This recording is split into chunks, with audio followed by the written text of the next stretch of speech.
You're embarrassing me, Daniel, she hissed through her fake smile, her hand still resting on the wine glass as her friends laughed. They don't need to know you deliver pizzas for a living. That one line, just a pizza boy, landed heavier than any insult I'd ever heard in my life. The room went quiet for a heartbeat, long enough for me to feel the heat rise in my chest. My wife Lily was seated between her two college friends, both polished, both well off, both smirking at my discomfort like it was part of the evening's entertainment. I forced a smile that didn't reach my eyes. Right, I said, setting the pizza boxes on the kitchen counter. Just the pizza boy. They laughed. She laughed. And something in me broke. 2 years ago, Lily used to brag about me, about how I started a small pizza delivery service from my beat-up Honda, how I worked nights to build something real.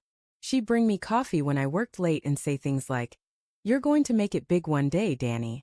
Now she couldn't even look at me without rolling her eyes.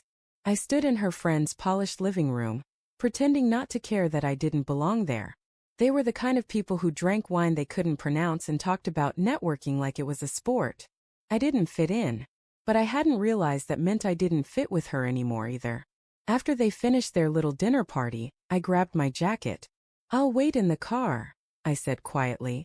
"Don't be dramatic," she snapped, following me to the door.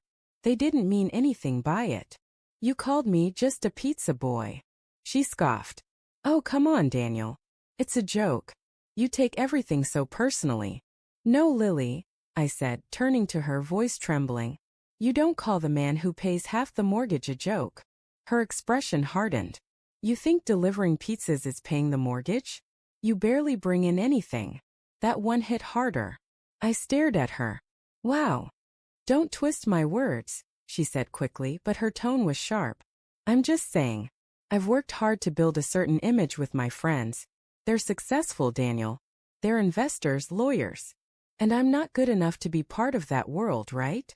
She crossed her arms. "Maybe not right now."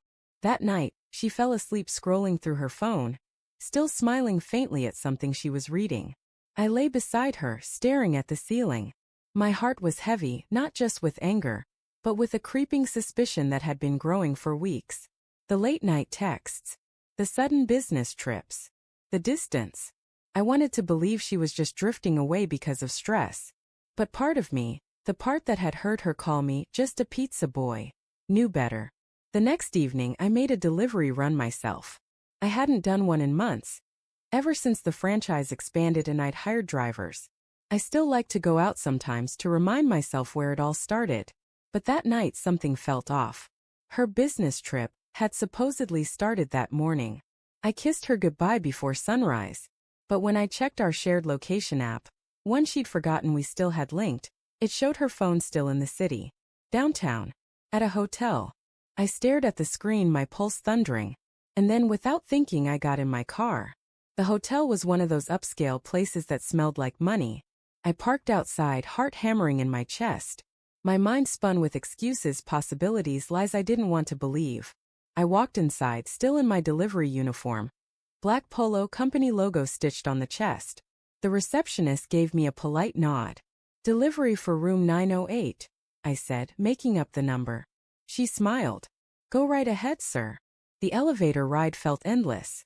When the doors finally opened, I stepped into the hallway, my palms sweating. Room 908 wasn't hard to find.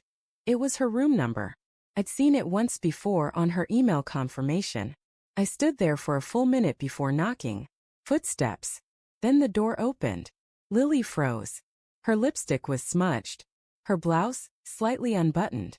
And behind her, half-dressed, confused, stood her client. A man I'd seen before. The one who always commented on her photos. The one she called just a friend from work. "Daniel," she whispered, voice trembling. I didn't say a word. I just looked at her. Her face went pale. The man stepped forward, stammering. "Hey man, this isn't what it looks like." I laughed. It wasn't loud or bitter. Just hollow. "Of course it is," I said quietly. "You can keep her." I turned and walked away. For the next few days I barely spoke. I threw myself into work, managing orders, answering calls, trying not to think about the image of her standing in that hotel room. She texted. She called. I ignored her. But fate has a cruel sense of timing. 1 week later, I got an invitation to the same friend group's weekly get-together. I had no reason to go, but something in me wanted to. Maybe to confront her. Maybe to end things on my terms. I showed up in jeans and a plain jacket.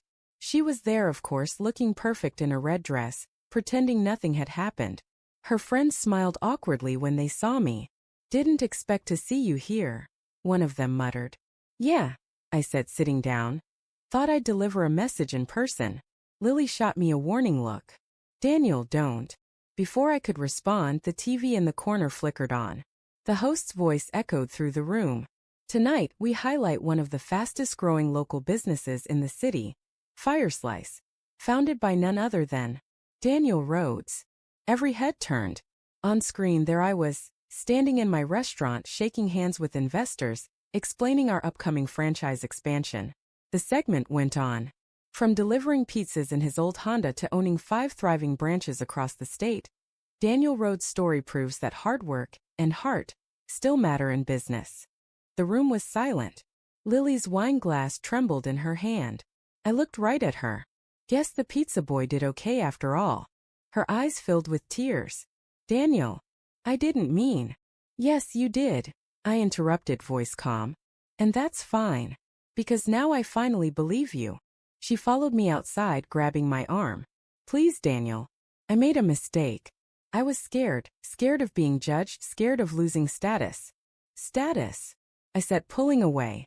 "You lost something more than status, Lily. You lost me." She covered her face, crying. "I didn't sleep with him, I swear." "Don't," I said softly.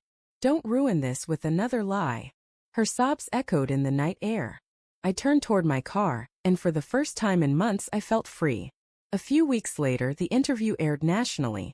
Investors called. Emails flooded in. Fireslice was growing faster than I'd ever dreamed. And Lily? She sent one last text. "I saw your interview. You were incredible. I miss you." I stared at the message for a long time. Then I deleted it. Because some words once spoken like "just a pizza boy" never really leave you. People still ask why I kept working after the money came in, why I still deliver pizzas sometimes even though I don't have to. I tell them the truth. It reminds me of where I came from. Of the night I learned that worth isn't defined by titles, clothes, or the approval of people who never believed in you. It's defined by how you rise after being told you're nothing. So I drive. I deliver. And every time I pass that hotel on Main Street, I remember the man I used to be, the one who thought love meant forgiving everything. Now I know better. Sometimes revenge doesn't need shouting or fighting or grand gestures. Sometimes the sweetest revenge is success playing softly on a TV screen. Right in front of the person who once called you just a pizza boy.